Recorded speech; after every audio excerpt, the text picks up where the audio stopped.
मग सिगारेट काय करते, सिगारेट अशी जी काही अंदाज हे झालेलं आहे, बाधा झालेलं वगैरे, ह्याचं जाळायचं काम करते. त्याचं जे पाप आहेत, त्याच्यामागची जी काही कुकर्म आहेत, ते कुकर्म जाळण्यासाठी ती सिगारेट असते. हं. लोकं म्हणतात ते सिगारेट ओढत होते बाबा. बाबा बिलकुल सिगारेट नव्हते. बाबा सिगारेट समोरचा जो आला आहे, त्याचे कुकर्म जाळायसाठी ती सिगारेट जाळत होते. हं. आणि ती राख त्याचं म्हणजे त्याचे कुकर्म जळून झालेली राख होती.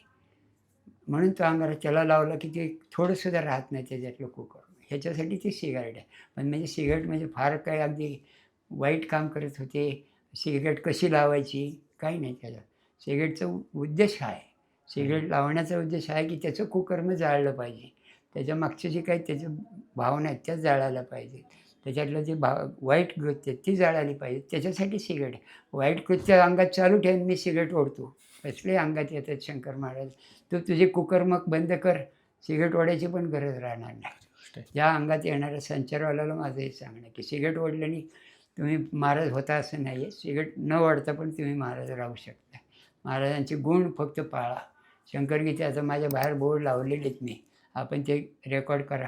त्याच्यात मी दिलेलं आहे. सिद्धीच्या मागे लागू नका. कुठलेही आपल्याला जे काही गोष्टी होतात, ते तुम्ही असं जाहीरपणे सांगूही नका, की मी काय केलं म्हणून मला महाराज भेटले. बिलकुल नाही. तुम्ही सेवा करा, श्रद्धेने सेवा करा, महाराज भेटतात. तुमची कामं सगळी करतायत.